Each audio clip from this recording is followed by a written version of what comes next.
ایک اسٹائل ہے لالو کھیت کا, تھپڑ لگانے کے بعد سوچتا ہے آدمی کہ اس کا ری ایکشن کیا ہوگا. تو مشرک کیا کرتا ہے, الفاظ کے بکھیڑوں میں الجھاتا ہے. آپ یہ آج کل یہ منجن بہت بک رہا ہے, بہت زیادہ بک رہا ہے یہ منجن. وہی میں بار بار کہتا ہوں نا, فرقہ واریت کے خلاف. میں کس کے خلاف ہوں؟ فرقہ واریت کے خلاف. لوگ کہتے ہیں ویل ڈن, یہ بندہ ہے نہ حنفی ہے نہ شافی ہے نہ دیوبندی ہے نہ بریلوی ہے نہ شیعہ ہے نہ سنی ہے, واہ واہ. کام کیا ہو رہا ہے؟ نیا فرقہ لانچ. بجائے اتنے ساروں کو ختم کرنے کے ایک نیا مارکیٹ میں آ رہا ہے.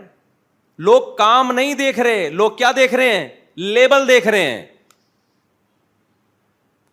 تو بھائی ہم تو یہی چیخ چیخ کے تھک گئے, اللہ کے بندو لیبل مت دیکھو, کام دیکھو.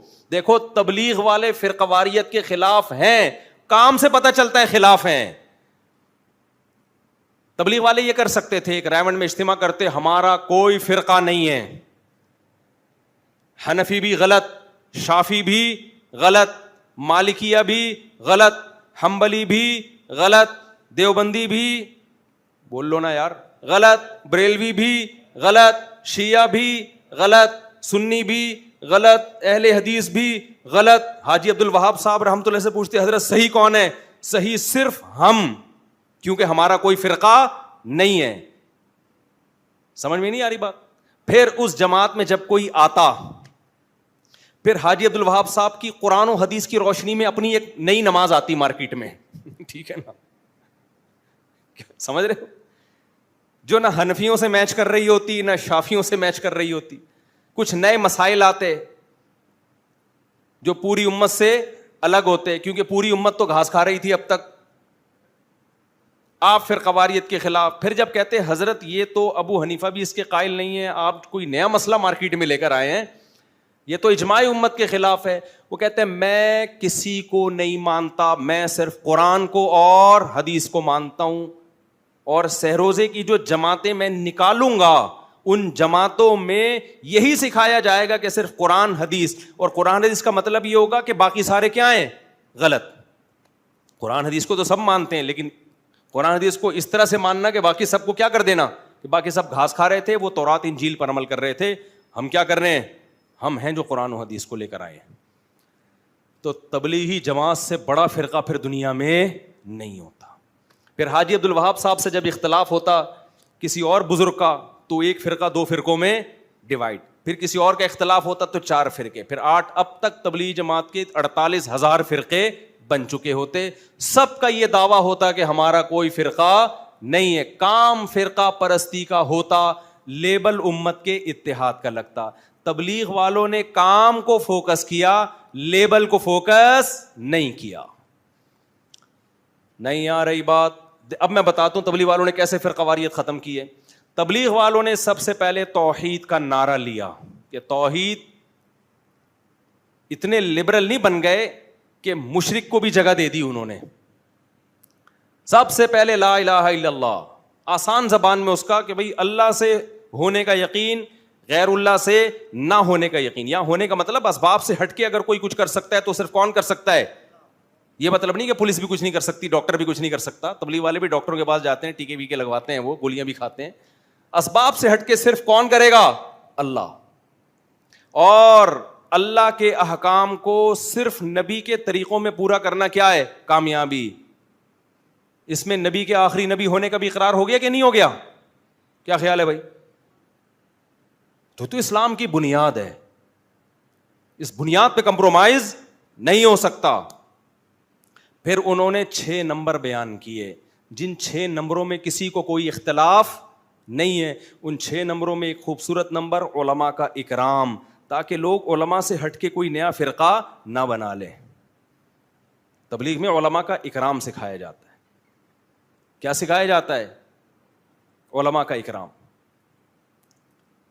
اس لیے آپ تبلیغ میں جاؤ, کوئی ٹانگیں چوڑی کر کے نماز پڑھ رہا ہے, کوئی پتلی کر کے نماز پڑھ رہا ہے. عرب بھی ہیں اس میں, مصر کے لوگ بھی ہیں اس میں, افریقہ کے لوگ بھی ہیں اس میں, مراکش کے لوگ بھی ہیں. حالانکہ سب کی نمازیں تھوڑی تھوڑی ڈفرینٹ. اور صحابہ میں بھی یہ نمازیں تھوڑی تھوڑی ڈفرینٹ تھیں. تو صحابہ میں فرقے تھے کیا فرقے؟ صحابہ میں رفع الیدین کرنے والے بھی, نہیں کرنے والے بھی, زور سے آمین والے بھی, آہستہ آمین والے بھی. تبلیغ نے اپنے عمل سے بتا دیا کہ جب صحابہ میں ڈفرینٹ قسم کی نمازیں ہو کے بھی ان کا ایک فرقہ ہو سکتا ہے, تو ان ڈفرینٹ نمازوں کو مناظروں کر کے ختم کرنے کی ضرورت نہیں ہے. اللہ اس امت میں اسی ڈفرینٹ قسم کی نمازوں کے ساتھ ہی اس امت کو متحد دیکھنا چاہتا ہے. تو تبلیغ میں رفع الیدین والے بھی ملیں گے اور نہ کرنے والے بھی, زور سے والے بھی اور زور سے آمین والے بھی, آہستہ آمین والے بھی. انہوں نے کہا بھائی صحابہ کا یہ ہیڈک تھا ہی نہیں, جس کو جو حدیث پہنچی عمل کر لیا اس نے, جس کو جس عالم پر اعتماد ہوا اس کی رائے پر عمل کر لیا. پوری دنیا میں اس وقت مسلمانوں کا سب سے بڑا نیٹ ورک کون سا ہے؟ تبلیغی جماعت.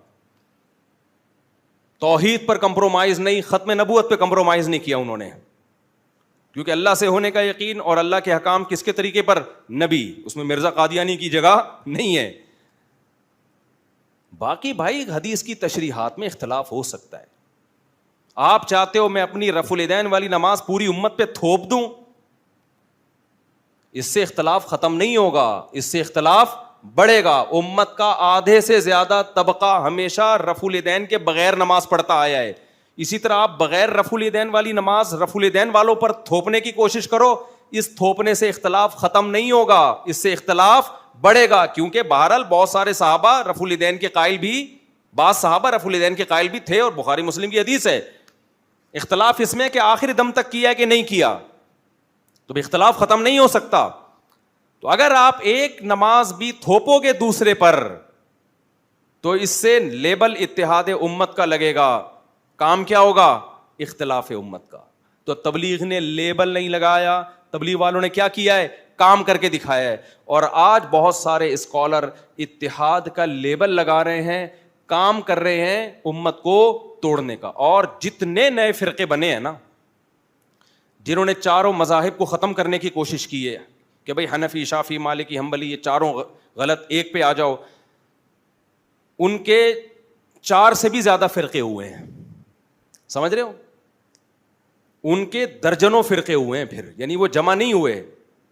ہونا تو یہ چاہیے تھا چاروں کو ایک بنا دیا جاتا نا, یا 4 تک رہنے دیا جاتا. جب انہوں نے یہ کوشش کی کہ 4 کو ختم کر کے ایک پہ لائیں, تو کوشش کرنے والے خود درجنوں میں بٹ گئے. اب میں نام نہیں لینا چاہتا ان فرقوں کے کہ یہ فرقہ, وہ وہی پھر نفرتیں پھیلتی ہیں اور کچھ بھی حاصل نہیں ہوتا.